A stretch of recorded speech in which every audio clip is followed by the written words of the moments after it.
At my graduation, I stood alone in my cap and gown, scanning the crowd for my family.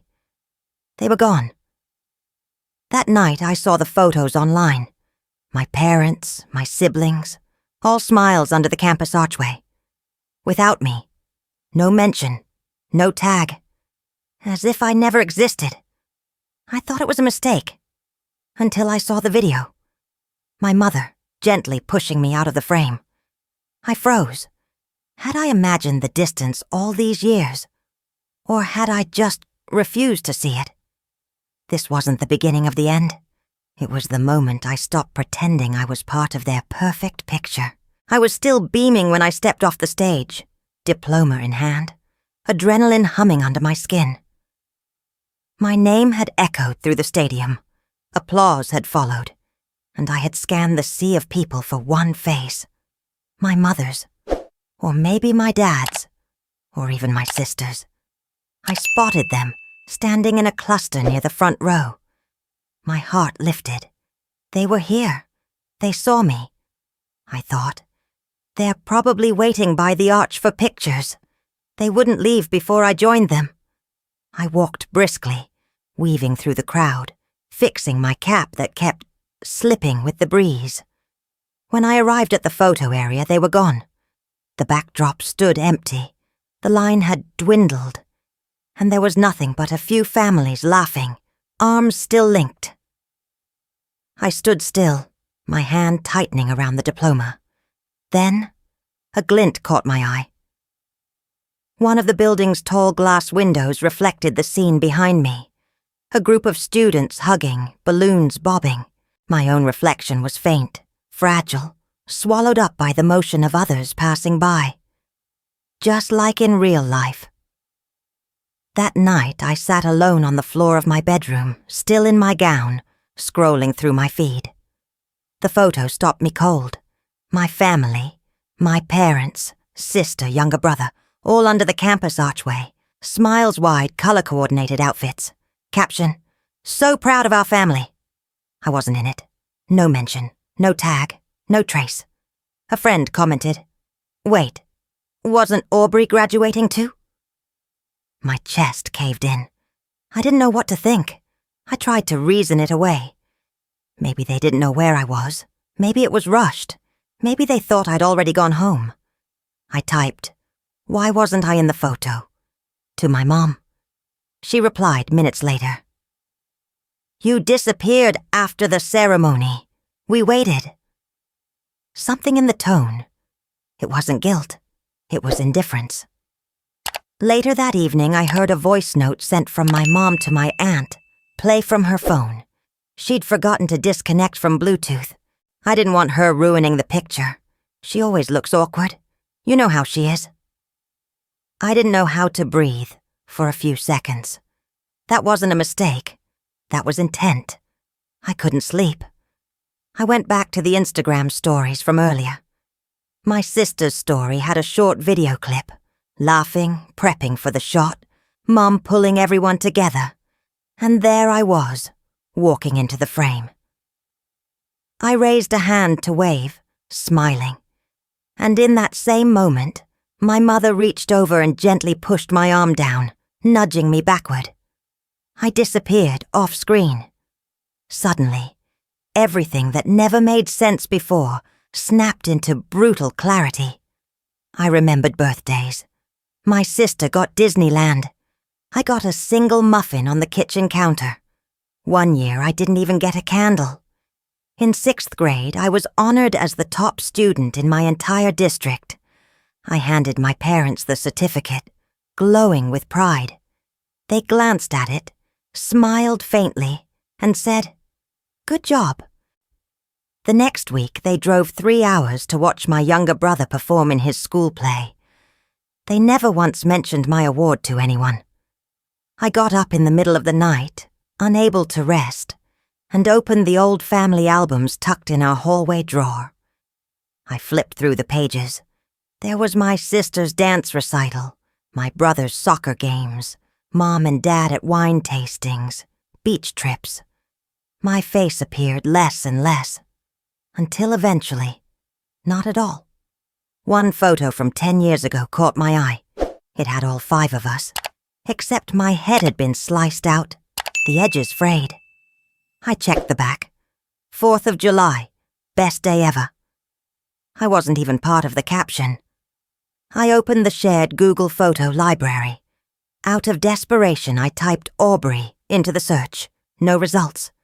Then I saw an album labeled Perfect Family, No Aubrey. It was private, and it was my mother's. I didn't cry. Not yet. I couldn't. I just sat there, the blue glow of the screen bathing my face in a kind of cold clarity. There was no mistake. There was no forgetting. There was erasure. The next day, I went into the attic. Boxes of old keepsakes. I found the one labeled Letters and Memories. Dust covered the edges. Inside were birthday cards, awards, and a letter in a yellowing envelope. The handwriting was shaky. To my daughter, Melissa. Don't make the same mistake your mother made.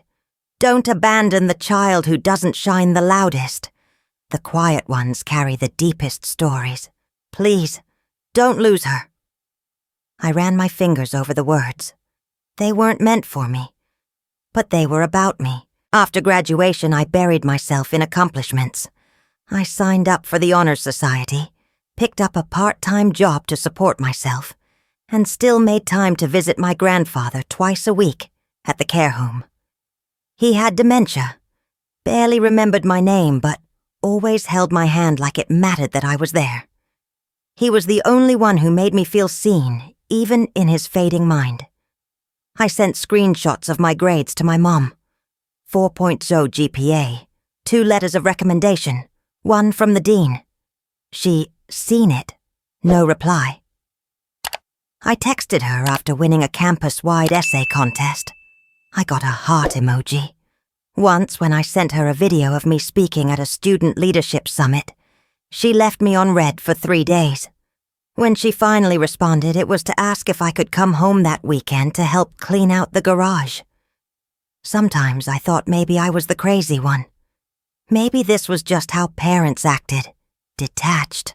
Selective. But then a friend of mine, Julia, my closest friend since freshman year, looked at me with a kind of pained pity and said, "Honestly, I don't get why you still try so hard. Your mom clearly loves your sister more. We all see it." I didn't reply. I just stared at her, something cold unraveling inside me. The worst part wasn't that she said it. It was that I'd known it too. I just needed someone else to confirm it, to make it real enough to hurt. I kept pushing anyway. I doubled my shifts, applied for internships, stayed up late studying for the state-level scholarship competition. Sleep became a luxury. Food felt like a nuisance. I ran on caffeine and desperation. The night before the exam, I couldn't concentrate. My head throbbed, vision blurry, chest tight with something heavier than anxiety. I barely remembered what I wrote. When the results came back, I hadn't made it past the first round. I came home that weekend, exhausted, hoping for even a moment of comfort. Instead, my mother greeted me at the door with crossed arms. "You didn't even make the short list?" she said, her tone slicing deeper than I expected. "You know, your sister never had to try this hard and still got farther. Why can't you be more like her?" I blinked. My body felt hollow. I nodded, walked past her, and closed my bedroom door slowly. Inside, I let the silence expand. I didn't cry. Not then. I just sat on the edge of the bed, wondering if trying was even worth it anymore. The days that followed were quieter. I moved through routines like a shadow of myself. Nights became longer and sleep rarely came. My scalp ached. One morning I noticed hair clinging to my pillow. Clumps. Stress-induced, I guessed. I looked in the mirror and saw someone else staring back. Sunken cheeks, tired eyes. A version of me that tried too hard to be chosen. One night, I pulled an old photo from a box under my bed. A photo of all 5 of us. Mom, Dad, my siblings, and me, standing in front of a pumpkin patch. I must have been 7. I was holding my sister's hand. My smile was small, a little unsure, but I was there. Present, included. I hugged that photo under my blanket like it could warm me. It didn't. But it was the only proof I had that I was once part of something whole. Lying there, I began to ask myself a question I had always tried to avoid. What if the problem was me? What if I wasn't lovable enough? What if I had to earn it, and I just failed? The thought hollowed me out in a way no insult ever had. I booked a therapy session the next morning. My campus offered free sessions. I walked in with shaky breath, my fingers clutching the zipper of my jacket like it might hold me together. The therapist was kind, middle-aged, calm voice. After I poured out pieces of my story, she looked at me and asked softly, "Aubrey, when did you start believing that love is something you have to earn?" I didn't know how to answer her, because I didn't know when. I just knew it had always felt true. That night I went home, opened my laptop, and stared at the glowing icons of social media tabs, Instagram, Facebook, family group chat. Then, without overthinking it, I clicked block, one by one. My mother, my sister, my father. Every account that ever made me feel like a second-class guest in my own life. My finger hovered over the confirmation button for a moment. Then I clicked. For the first time, I chose silence. Not theirs, mine. I moved out a week after blocking them. Not out of rage, but necessity. A clean break. I found a cheap apartment in a quieter city where no one knew my name, and the walls were blank slates. It wasn't spacious, but it was mine. No framed photos of people pretending, just quiet, stillness. At night, I wrote. At first, it was for me. Blurred memories, fragmented feelings, moments I had tucked deep in places even I didn't want to visit. But eventually, I gave the words structure. I made a blog. I didn't attach my name. I titled it, The Cropped Out Daughter. The first post was raw. I didn't soften anything. I wrote about the photo, about the graduation, about being erased. I hit publish and turned off my phone. When I woke up, the post had 12,000 shares. By lunch, it had 80,000. The comments poured in. I thought I was alone. This is my story, too. I've never seen someone explain it so clearly. Women of all ages from different corners of the world were crying with me, and for themselves. One message stood out.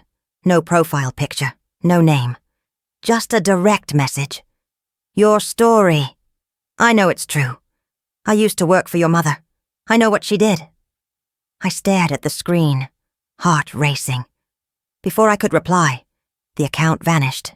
A few days later, someone invited me to a private online community, Forgotten Daughters. It was a quiet space, no trauma dumping, no comparisons. Just women, some barely out of high school, others decades older, sharing stories of emotional neglect, of not being the favorite, of growing up half invisible. During one of the weekly group calls, a man joined. It was unusual, but he was invited by a member, apparently a therapist. His voice was low, weathered. "I'm not here to take up space," he began, "but I want to say something. My mother was Melissa Johnson. She died last year. She never once said she loved me. I didn't even know I needed to hear it until she was gone." My throat tightened. Melissa Johnson, my mother's full name. He continued. "I see what you all carry, and I want you to know, even if they never said it, even if they never knew how, you deserved better." I turned off my camera and wept into the quiet light of my apartment. In the weeks that followed, I began building more than just a blog. I launched a podcast, raw and unfiltered, where I talked about healing from family rejection. I named it Unseen, Unbroken. I recorded episodes from my couch, speaking into a borrowed microphone, sharing things I had never said aloud. People listened. They messaged me. They shared episodes with friends. One woman from Texas said, "I played your podcast for my daughter. She finally understood why I'm estranged from my own mom." I made a TikTok account, not to dance or trend, but to share little truths. Sometimes I'd post stitched clips, quotes over muted videos of quiet forests, or soft candlelight. Other times I just talked to the camera. "You are not broken," I'd whisper. "You were never the problem." One night, during a live stream, a comment flashed across the screen. "I'm your sister. Please stop dragging our family's name through the mud." I stared at it for a second too long. The chat slowed, people noticing the tension. I didn't respond. Instead, I picked up a letter. My grandfather's note. The one I had read 100 times. The one that reminded me I wasn't invisible to everyone. I folded it in my hands and smiled. Just faintly. Then I ended the live stream. 2 hours later, I received an email. Subject: Series proposal, Netflix original. The message was short. They had read my blog. They had listened to the podcast.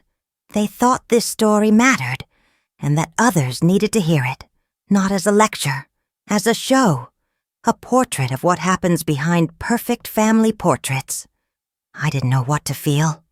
Was this validation, justice, or just the start of a louder kind of exposure? I closed my laptop, sat in the dark, and let the silence answer for me. The email came unexpectedly, disguised as warmth. My mother's name in the subject line. "Let's talk." She wrote, "It's time we sit down as a family. No more online noise. Just us." She offered to meet at a neutral place, a quiet cafe we used to go to when I was a kid. I remember they used to serve lemon squares that stuck to my fingers. I went. I told myself it was for closure. They were already there when I arrived. Mom, Dad, and my sister Melissa. The table was too clean, too arranged like they'd rehearsed their roles. I sat down, placing my phone face up in the center. It was recording. There was no small talk. My mother spoke first. "Aubrey, this whole media thing, the blogs, the podcasts, we need to put a stop to it. It's hurting the family's image." I tilted my head. "You mean the truth?" She gave a tight smile. "Perceptions are flexible, and people love a sob story." My sister interjected. "We're here to find a solution, not fight." Mom nodded, then pulled out a folder. "This is a legal agreement. It's simple. You stop talking about the family publicly, delete your content, and in return, we won't pursue any action." I stared at the folder, then at her. "Action?" "For defamation," she said, casually sipping her coffee. I slid the folder aside. "You do realize everything I said is true?" "You don't have proof," she said, voice low, cold. That's when I pulled a small USB drive from my pocket and set it on the table. "Actually, I do." Her eyes narrowed. "It's the video," I said softly. "From graduation, where you pushed me out of the frame, where you said I'd ruin the picture." The table went still. Dad glanced away. Melissa muttered, "What video?" I didn't look at either of them. My gaze stayed on my mother. She leaned back, crossed her arms. Then, she said it. "You don't have any rights, Aubrey. We gave you everything. Food, school, clothes. You owe us silence." I blinked. "You think raising your child gives you ownership of their pain? You're exaggerating. Always the dramatic one," she hissed. I picked up the USB. "I won't sign anything. I won't be quiet. You can't erase me anymore." I stood up. As I walked away, I could feel the tension behind me. My mother's fury simmering in silence. My sister's confusion. My father's continued cowardice. I didn't look back. That night, my phone didn't stop buzzing. My mother texted a long message about how ungrateful I was. My sister sent a voice memo calling me a disgrace. Even my father, usually mute, wrote, "What happened to family loyalty?" But it was the message at 2:47 a.m. that cut deepest. From my older sister, Melissa. "You broke us. Hope your 15 minutes of fame were worth it." I stared at the screen, numb. The next afternoon, my phone rang again. Unknown number. I almost let it go to voicemail, but something made me answer. "Hello?" A small voice, tentative. "Aubrey, it's Lila." My youngest sister. I hadn't heard her voice in over a year. "I saw the video," she whispered. I didn't know it was that bad." There was silence on the line, heavy and fragile. "I'm sorry," she said, for pretending I didn't see. I didn't say anything. I couldn't. My throat closed around 100 replies. A week later, her post went viral. She uploaded the graduation video herself. Caption, "This is my sister. This is the moment she was erased." I stayed quiet too long. People rallied behind it. The comments poured in. Some outraged, some sharing their own stories, others thanking her for speaking. I watched in silence, unsure if I should cry or breathe or collapse. That same evening, a new email arrived. Subject, Keynote Invitation, National Youth Journalism Summit.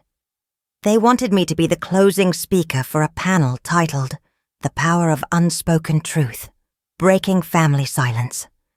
I read the line 3 times. Then I opened a blank document. For the first time, I began to write the speech not as the cropped-out daughter, not as the victim, but as the person who finally stood still and let herself be fully seen. I said yes to the retreat, without knowing why. Maybe because the idea of stepping away, fully away, felt like the next right thing. No phones, no cameras, just a mountain lodge, daily check-ins, and the kind of silence that didn't feel like punishment. Each morning we journaled.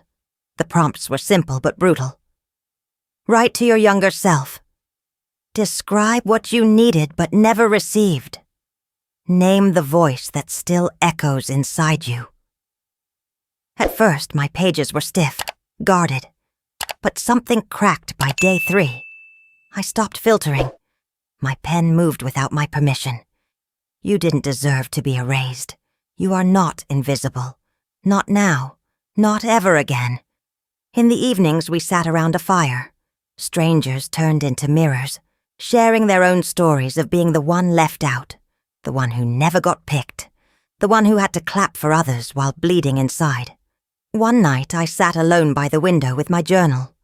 I pulled out a folded piece of paper, yellowed at the edges. The first thing my therapist ever wrote for me. Love is not a transaction. Your existence is not a debt. I read it aloud to myself. My voice cracked, then steadied. The tears came soft and steady. I didn't try to stop them. I cried for the version of me who waited year after year to be seen. And then... I laughed. It startled me. But it was real. Because somehow, I had survived. Back home, I reopened my fan page inbox. Dozens of messages waited. I scrolled through them absently until one stopped me. It was from a girl named Casey, 12 years old. Hi, my mom always tells me my brother is the special one. She said I'm just dramatic. But when I found your blog, I cried a lot. Not the sad kind. The kind where you feel less alone. Thank you. I didn't know there were other girls like me. I reread the message, hand on my chest.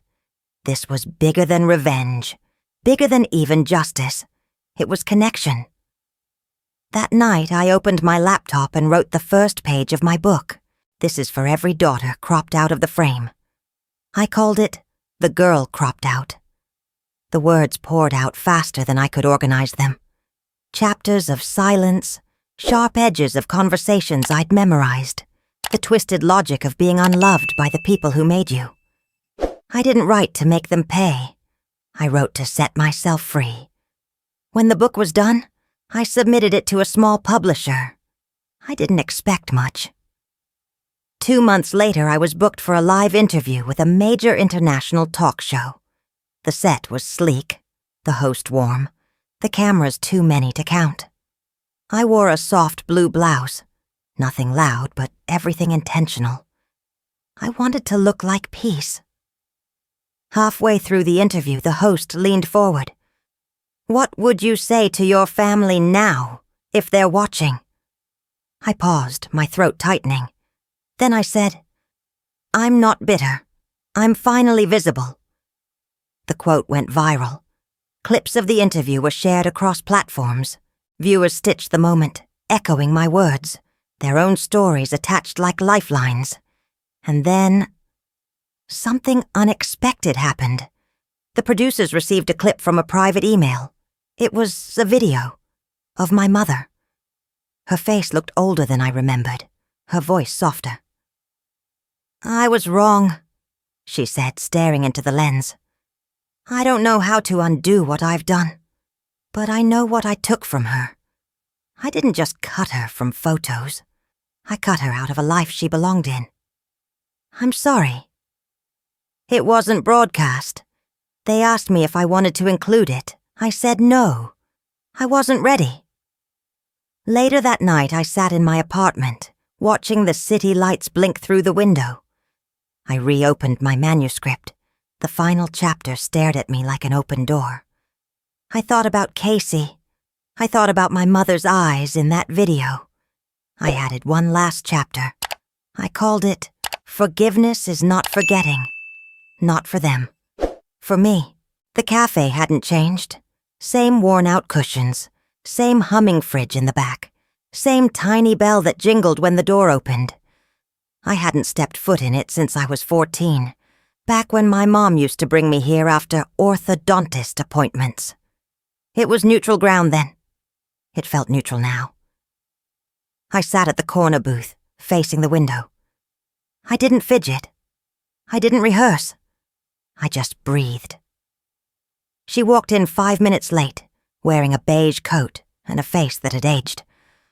Or maybe I was seeing her differently now. She sat across from me. No hugs, no tension, just stillness.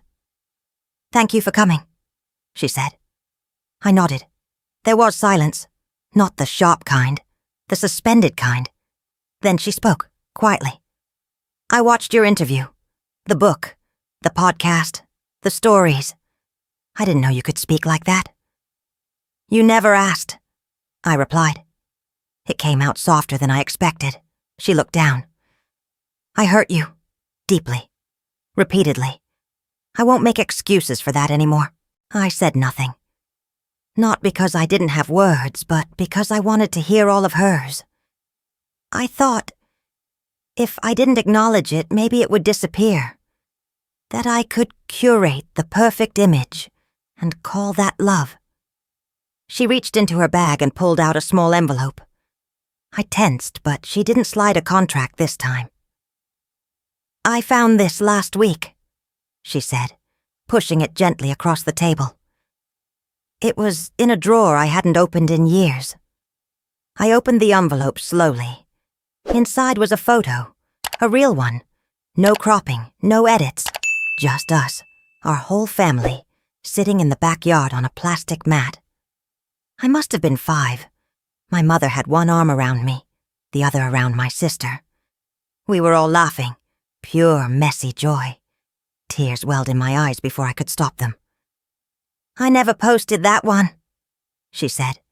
"I didn't think it matched the image." "It didn't," I said. "It was honest." She nodded. "I know I can't undo anything, but I hope this helps you move forward." I held the photo like it was something fragile. In some way it was. I looked at her. Not with hatred, not even with pain, but with the clarity of a person who had built their own peace. I accept the apology, I said, but that doesn't mean we're going back. She blinked, lips parting slightly. I'm not the girl in that photo anymore, I said, and you're not the same mother. We're two people starting over. That's all it can be. We sat in that understanding for a while. When I got home, I stood in my small apartment, holding the photo up to the wall. It didn't feel like erasure. It felt like evidence that I was once loved. Maybe not well, maybe not enough, but loved in a real fleeting way. I hung it gently. Then I stepped back, let the sunlight warm my back, and walked into the day. Months passed. I launched the first annual Healing Daughters Retreat, an in-person space where girls and women who had been pushed aside could find community. We held workshops, wrote letters to our younger selves, danced barefoot in the grass. We cried. We rebuilt. Each year it grew. I didn't need to be the face of it. I just needed to keep the door open.